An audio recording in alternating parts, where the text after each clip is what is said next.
Today is the second day of the February 87 7-day retreat.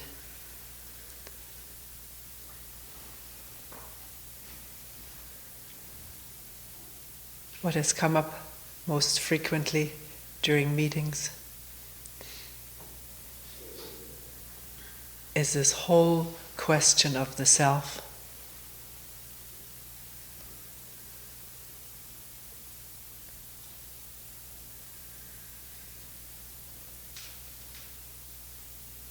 Whether it is real, what it is,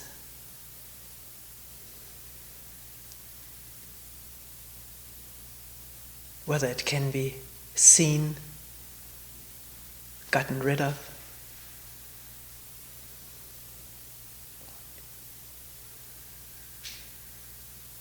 whether there's any practice to that.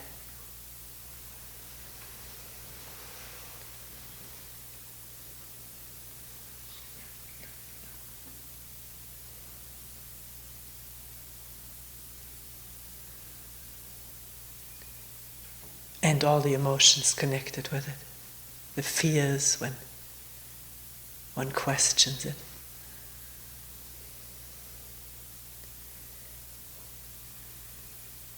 The attachments that one glimpses to this feeling, conviction that there is a self, that there is someone here.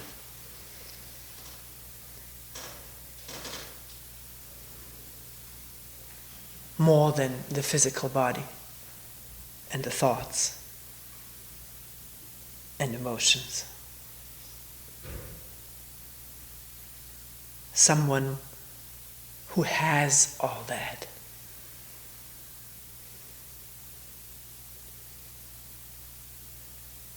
Who is attached to that or rejects it.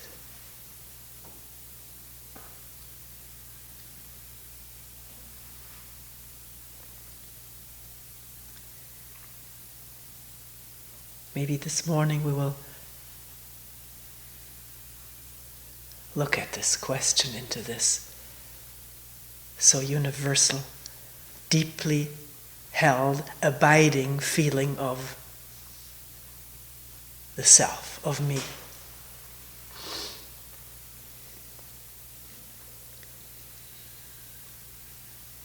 Me and mine. And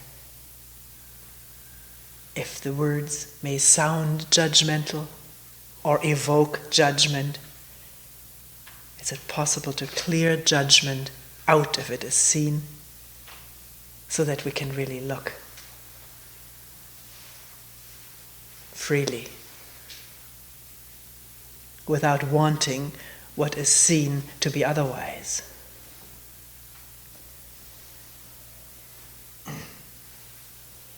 If one wants it to be otherwise or is afraid, then one is afraid of seeing what is, and if one is afraid, one cannot see.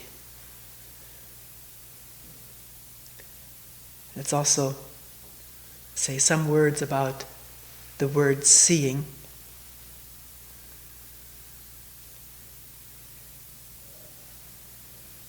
Someone mentioned you use this word so much you may be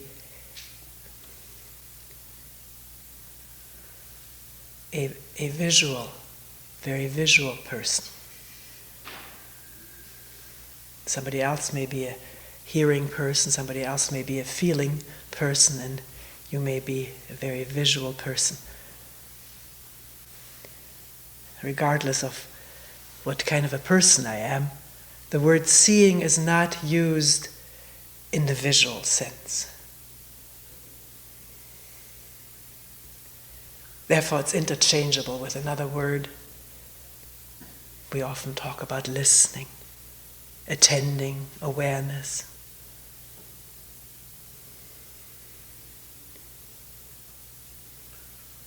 But the word insight is used, and that is again connected with seeing, sight, but please don't take it to be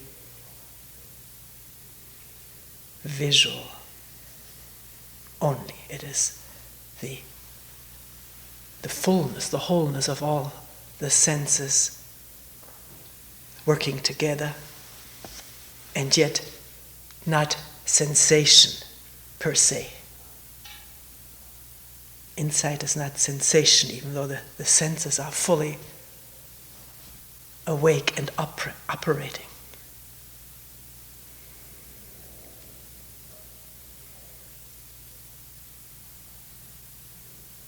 It is, seeing, understanding that something is so, beyond all doubt.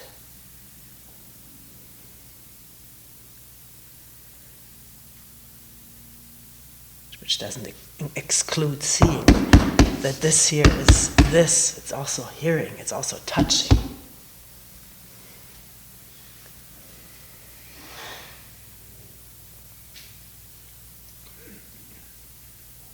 Without wanting anything from this, or knowing it.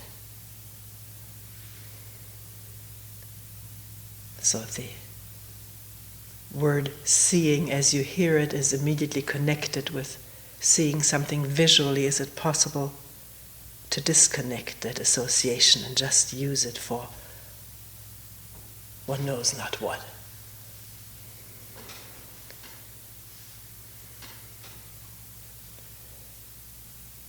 So, can we question into this deep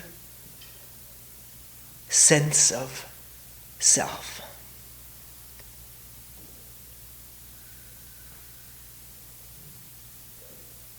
That human beings have the world over.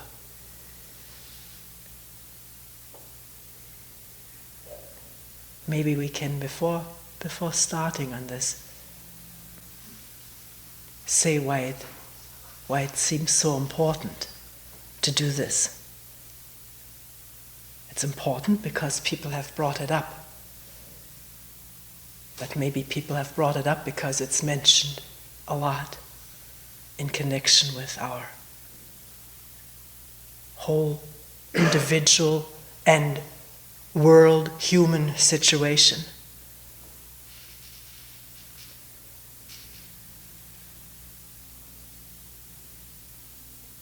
I don't think anybody disputes that the world is in a chaotic condition.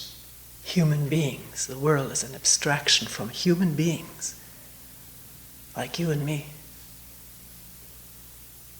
in chaos, in chaotic violence, in conflict, in sorrow. And what we're questioning here and trying to find out is whether there is a relationship between the way we individually think, feel, live, behave, react, alone and together, and the way we behave tribally, nationally, religiously, as separate units in constant conflict and war with each other.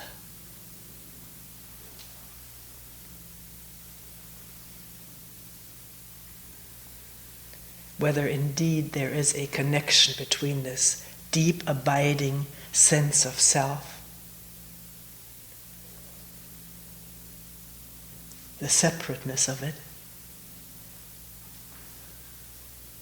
and what is going on throughout the world,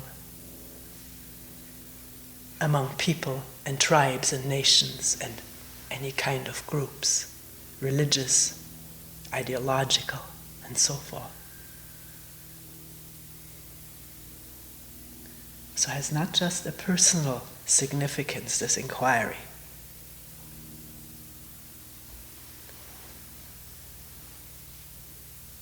Even though we cannot start any other place but at the personal level.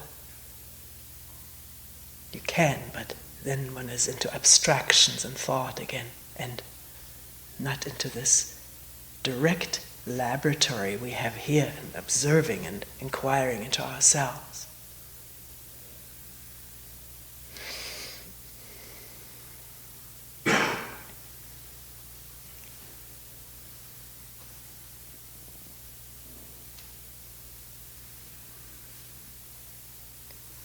if we ask, what do we base this feeling on, of being someone, some entity separate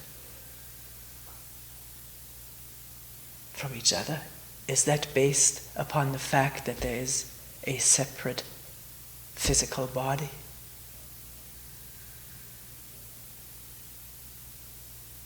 Which there is. No two physical bodies ever being alike completely. And yet, in structure and function, very, very much alike.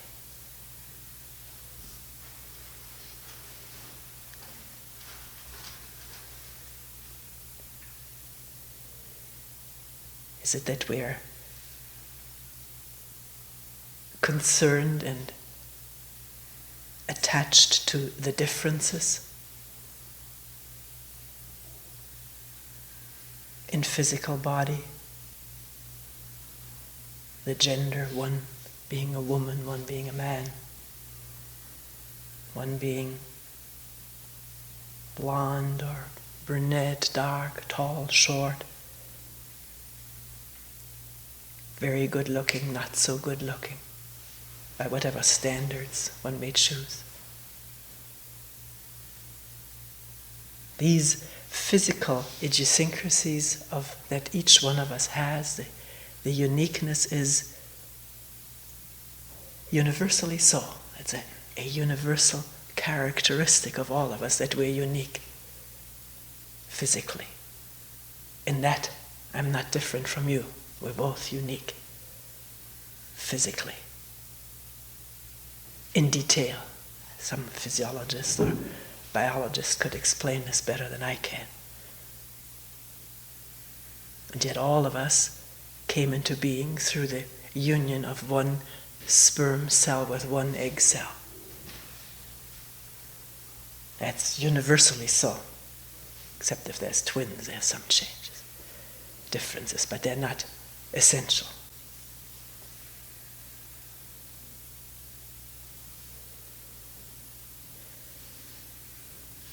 If one looks at it, is this why one feels different and unique and separate? Because one has this unique body which is not physically attached to any other.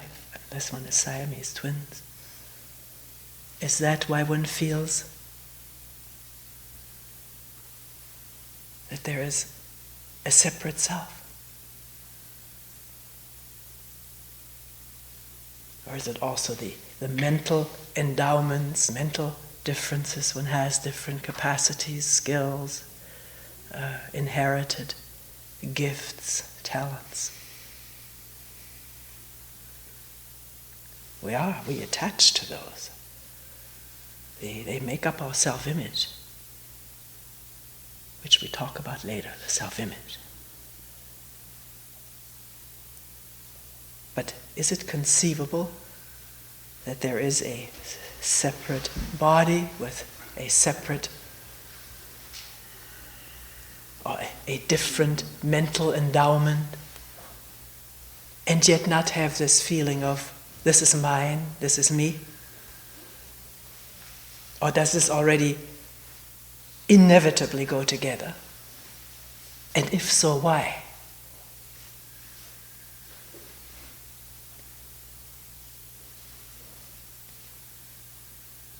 We do have different names. Every once in a while there are two people who happen to have the same name. The name is given to us so that if we're called by our parents, we answer. So that if we get mail, the mailman knows where to bring the mail.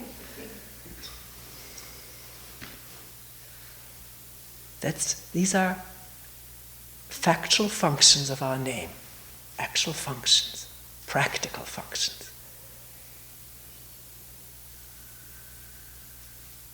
Is there more to our name than that if we happen to have the name of Rockefeller or Einstein?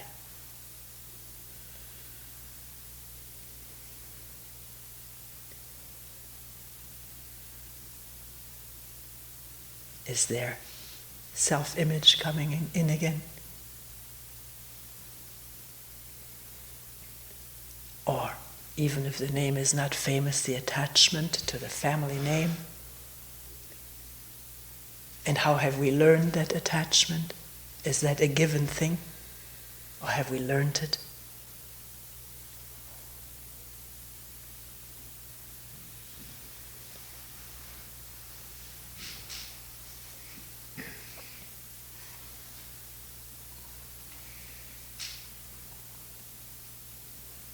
In religious training, or by belonging to a religious group or church and listening to sermons or taking part in religious ceremony, we hear about having something inside. In most religions there is that belief, faith, that there is something inside, a soul in the Christian belief system. It was in the Egyptian belief system already. There's a soul inside.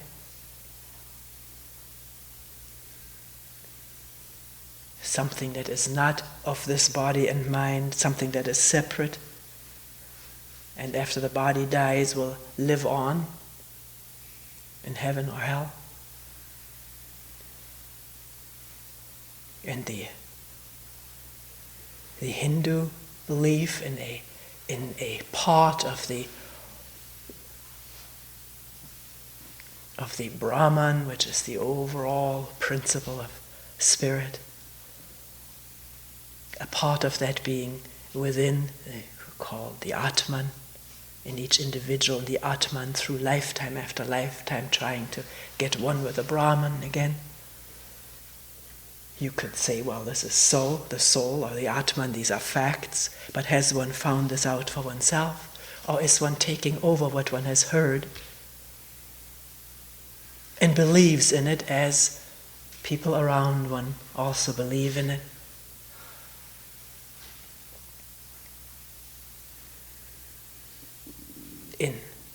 In Buddhist teaching, there is the true self, has talked about the true self. Talk about it. Within, there is the true self.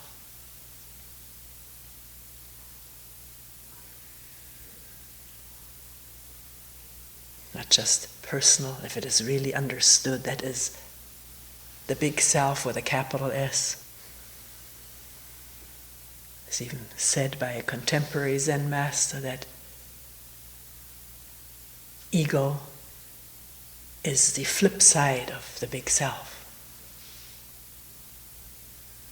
Not to worry about ego, not to try to banish it, but to come to enlightenment, for this flip to happen, that ego turns into big self.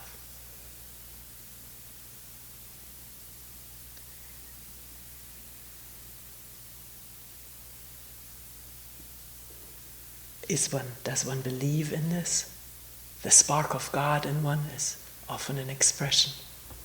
There is the spark of God in me, or the seed of God within.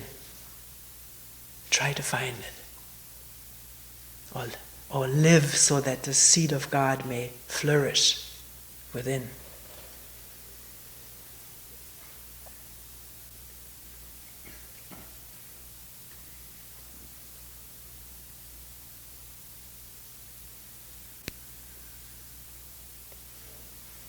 Does one realize that these are ideas and beliefs, maybe whole systems of belief?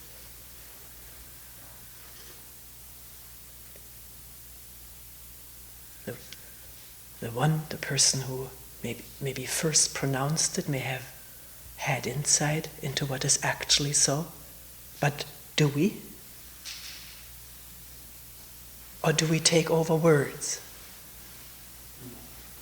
And through the words that are taken over and believed in, add to this feeling of a separate self.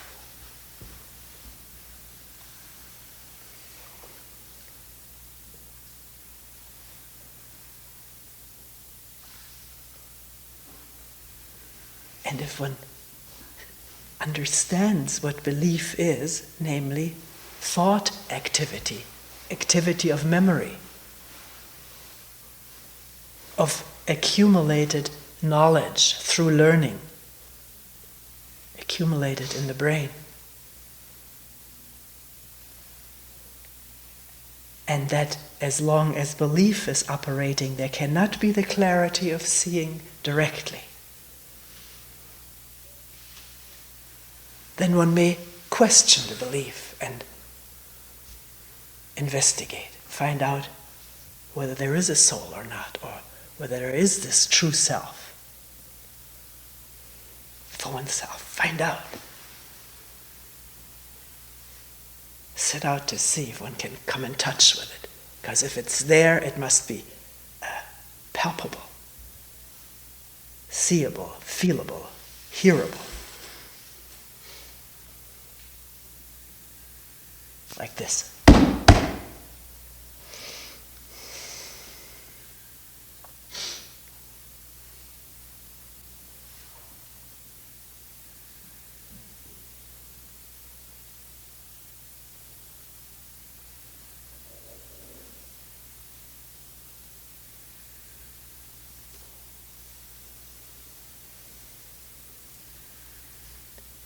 So what makes up this deep, abiding conviction that there is me? All of that?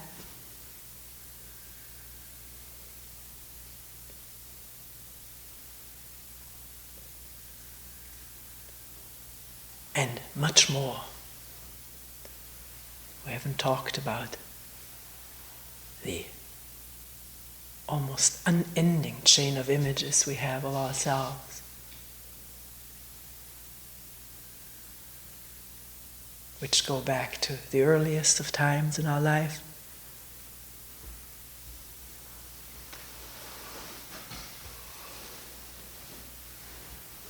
How we were treated, how we were responded to.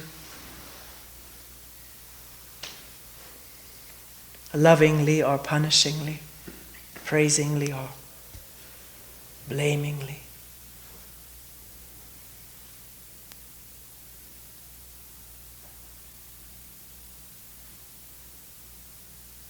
Little child may not have any image of himself or herself, but the parents, brothers and sisters and teachers tell her or him what she is. Not just a name, but whether one is good or bad, cute.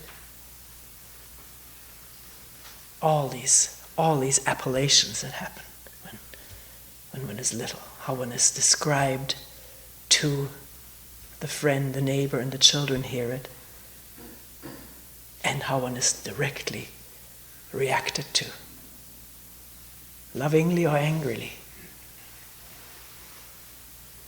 Out of that the brain that registers faithfully everything that comes in builds images, builds ideas about oneself. Memory deposits. Just as we have photo albums with pictures that we can look at. This is me when I was a year or a day old, 8 days old, and then going to school. And the assumption is all the same person, is all me in different times of my life, different ages. That there's some meanness in that doesn't change, that is permanent. What is that meanness?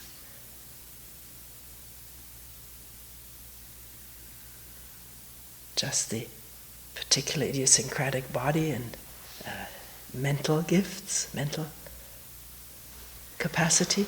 Or is it more?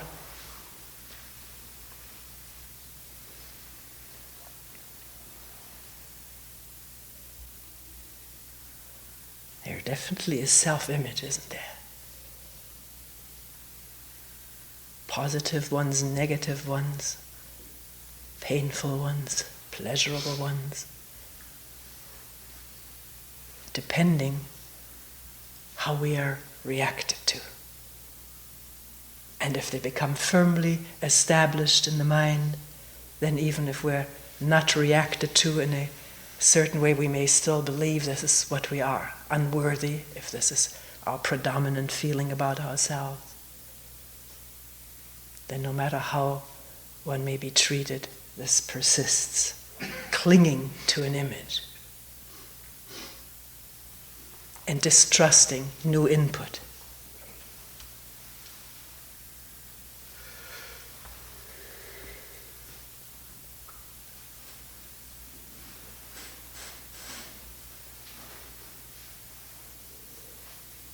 Is this what this feeling is all about? The body, the mental capacity, the name, and all the images of what one is and has been, and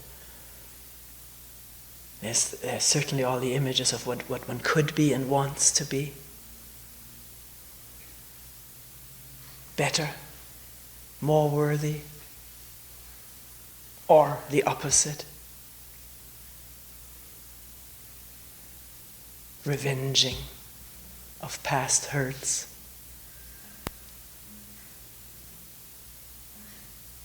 Identity of being a terrorist. I don't even know if a terrorist feels that identity, or whether there is some other image of avenging the past hurt of the whole community that's gone through generations of suppression, suffering, degradation.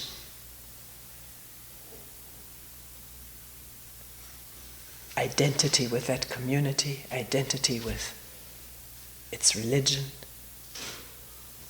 and wanting to better the cause, better the lot of the community. Identity of a hero, someone who fights for his people.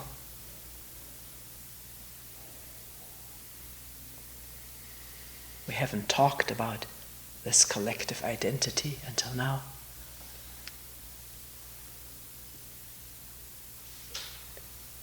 Merging of individual identity into that of a group, which gives a feeling of strength, of belonging.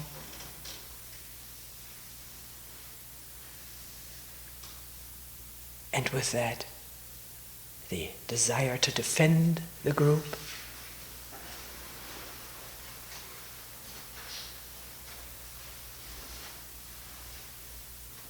to attack another if necessary, if deemed by the group consensus or the leaders of the group.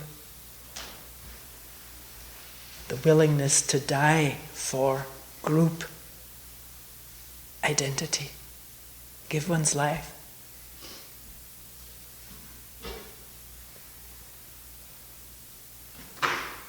All of that goes into this feeling of self, doesn't it?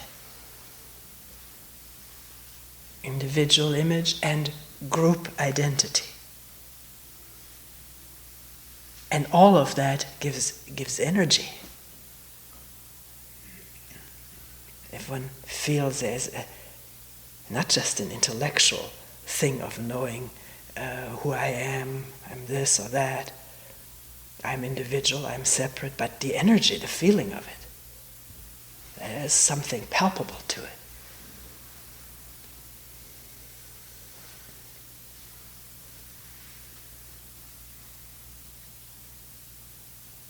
The energy that comes from singing together a national anthem.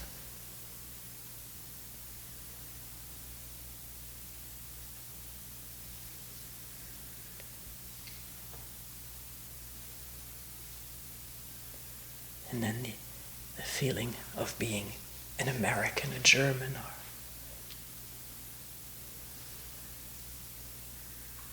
or switching nationalities and acquiring a new identity. Many people who came to this country persecuted from other countries, established a strong new identity. Remember, one person suffered terribly under lack of identity in the old country, came to this country, and the first thing that he did is put a flag, cemented a place for an American flag in front of his house.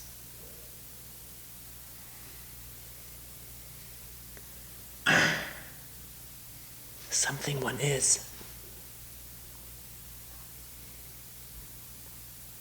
And the energy that comes from it, which helps with the feeling of unworthiness or weakness, insufficiency.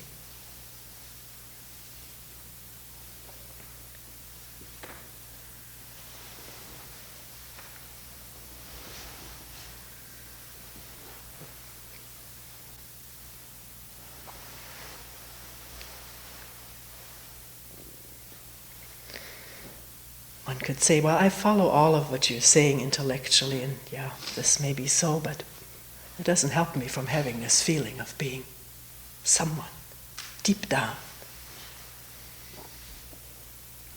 So it's not a matter of just following and understanding this intellectually. One has to observe it, catch it as it happens, as image comes up and the pride of being somebody, or the insecurity of being somebody.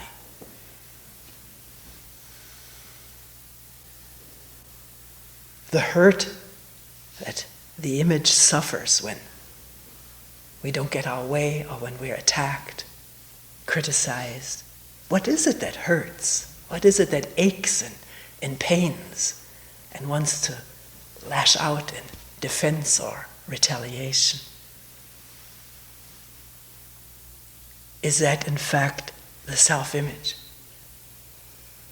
Don't take my word for it, but watch it. In our daily interactions, we're hurt at least I don't know how many times, aren't we? Somebody says something critical, and there's the pain and the repartee. Or one bites one's tongue and doesn't say it and represses the anger that wants to lash out. But the hurt is there. A hurt pride, a hurt whatever, a hurt image.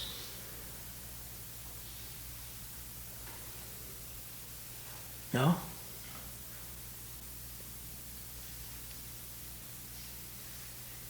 One may feel one may feel pain during the day and not even realize what caused it, because the incident one wasn't aware of. And then the pain is there, or the anger, and the physical misery and conflict. Conflict because one wants to lash out and one doesn't feel one should, because one has the image of being a peaceful person. Nice. So there's the conflict of images going on. And the physical manifestation of all of that. In pains in the chest, heart, stomach, intestines.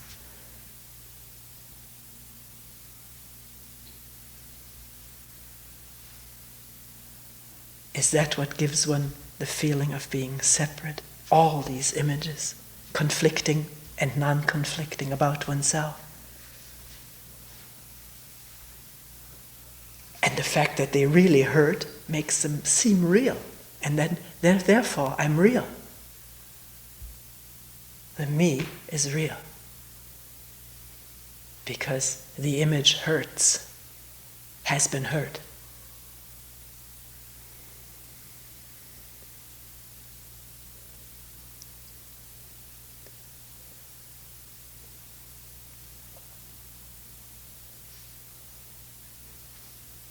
Can one look at that? Will one observe this as it happens? May not happen here right now. One may not be able to evoke the memory or the feeling. Maybe one does. But in our interaction, it happens all the time. can one give attention to it? So one begins to understand what makes up this deep, abiding sense of me. What the ingredients are. The feelings, the emotions. Not just the images. Sometimes people say you talk so abstract. There's much more reality to this feeling of self than an image. Of course, there is.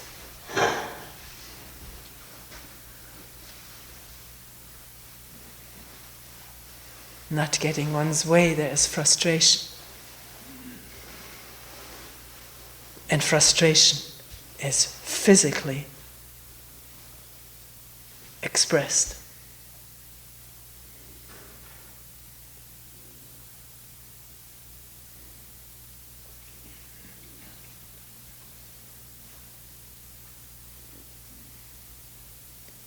Have we gotten to the real depth of this? Are we sort of in the waves of the surface?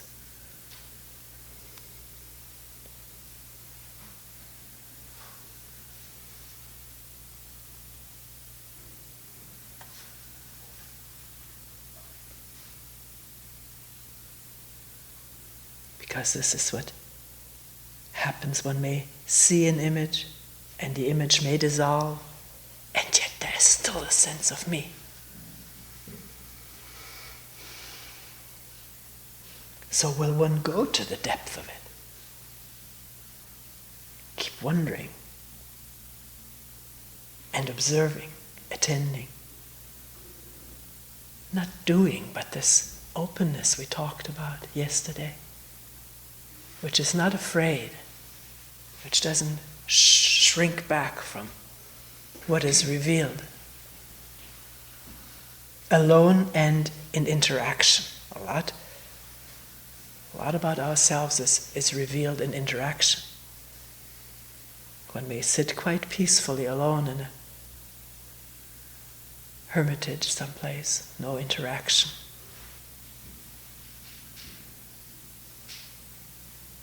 No one putting a pin into one's bubble.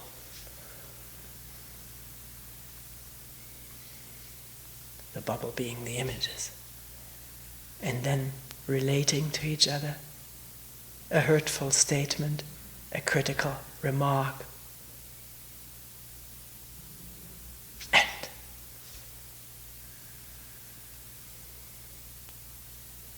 pain, anger, depression. A feeling of falling apart.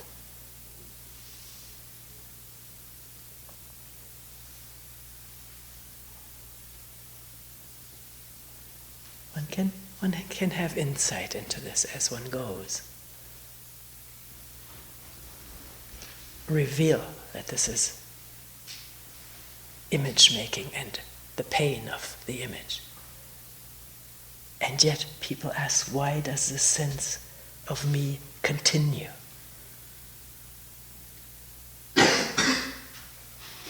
Does one really want to know for oneself, or does one ask somebody to give an answer?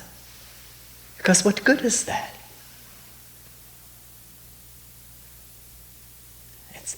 It has the value of another belief. Eventually this will all dissolve, or do a practice, and eventually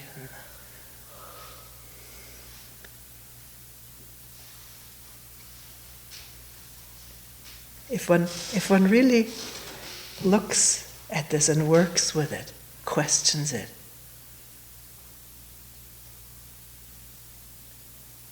one may find that one does not want to let go of this feeling of self. There's a real deep attachment to it.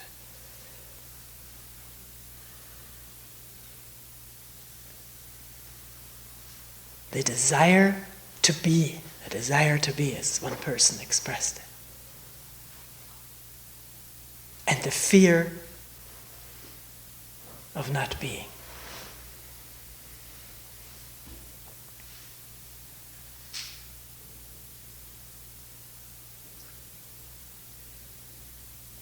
What is this desire to be? And the fear of not being?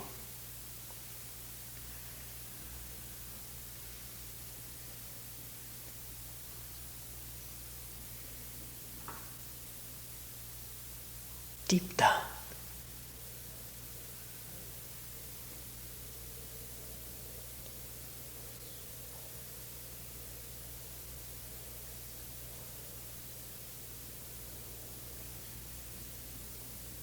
Is it connected with thought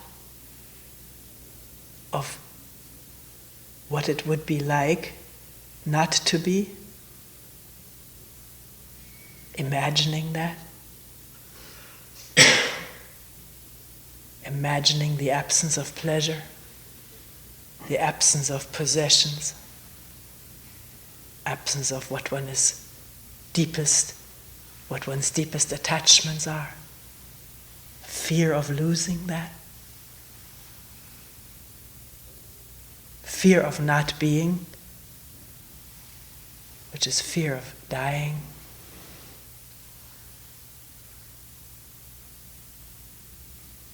May not be fear of physical dying, one may not think in those terms, but fear of not being me.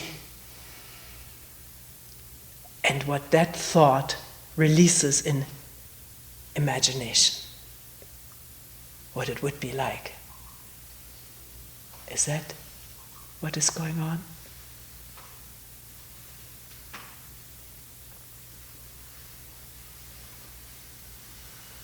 Associating with being all the pleasures one has had and wants to continue having. And the fear of not being, the loss of all of that. Imagining a colorless, joyless life.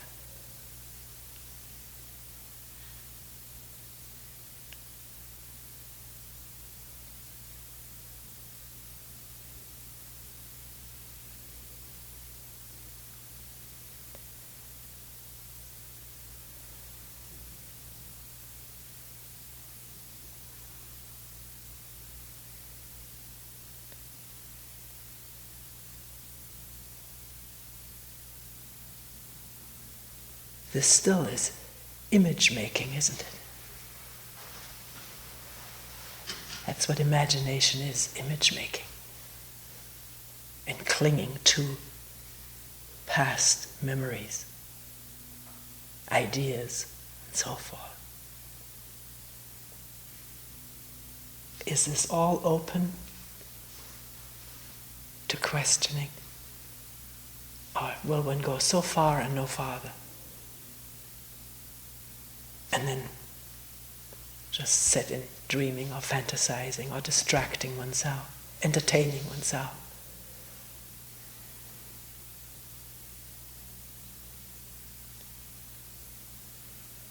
For fear of probing into the very root of this sense of me.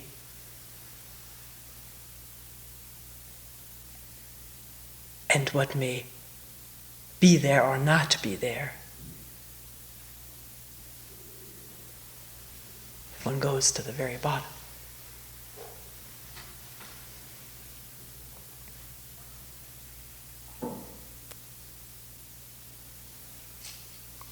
The words that are being used here are very dualistic, as though there was somebody who is going to the bottom of oneself. This is how our language operates. And this is how we operate. The me wanting to find out about itself in order to be rid of itself, be freed of its unpleasant parts.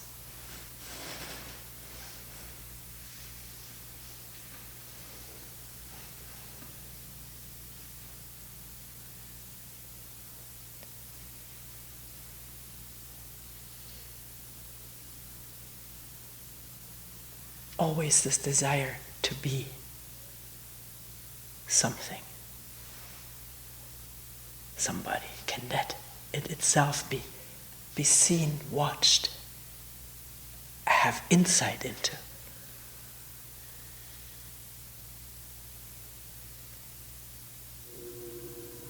Not by following a practice. There's no practice in this. There's only questioning what has been taken for granted all one's life. One's mechanisms and defenses and protections. Everything, every moment. Awareness of what is going on. I don't mean do it every moment, but it can happen at any moment. If one is wondering.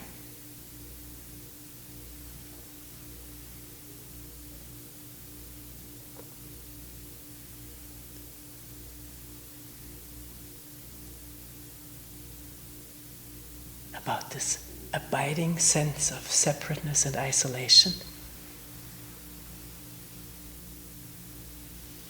And yet the clinging to that, the attachment to it, and to all that one has built around oneself and arranged in order not to feel that.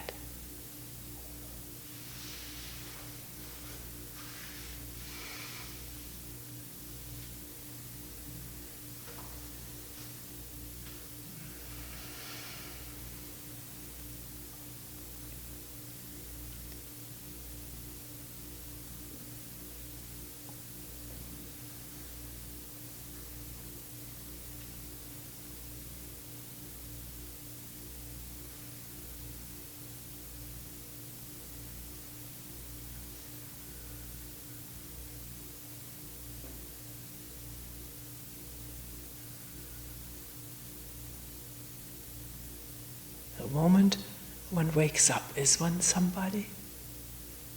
The moment one steps into a group of people, is one somebody? The moment one opens one's mouth, is one somebody?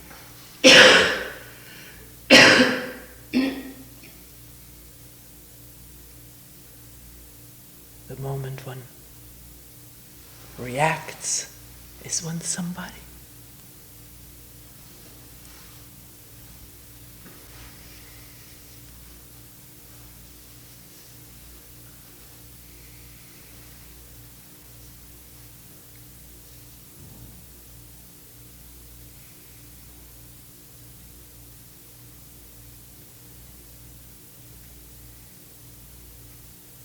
The moment one sits down, is one somebody?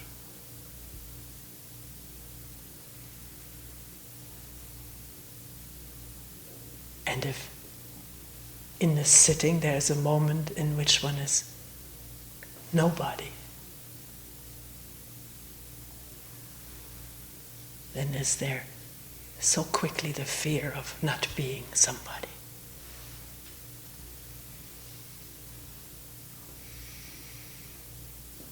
And clinging to an old or a new image.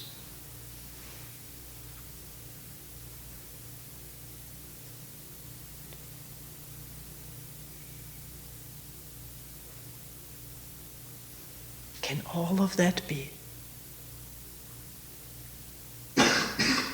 observed, use whatever word, seen, listened to, discovered, come into awareness? Awareness without a goal. Not the goal of getting rid of the self or loving the self. No, one doesn't know what will come of it all. Because this is not a matter of knowledge. It's a matter of finding out directly. And knowledge is no use in that.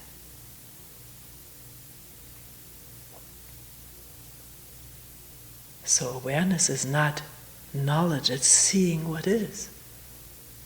Not with a purpose, that's knowledge.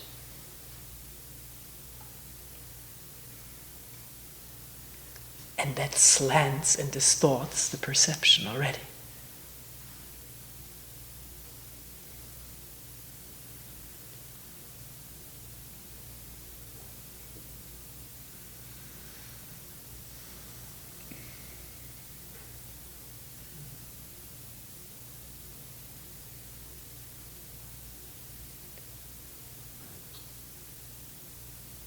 So often people ask me, what do you mean by questioning something?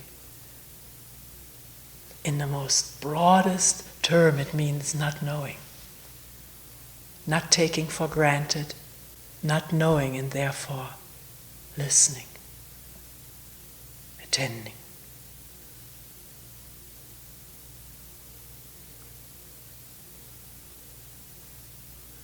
Without running away or clinging.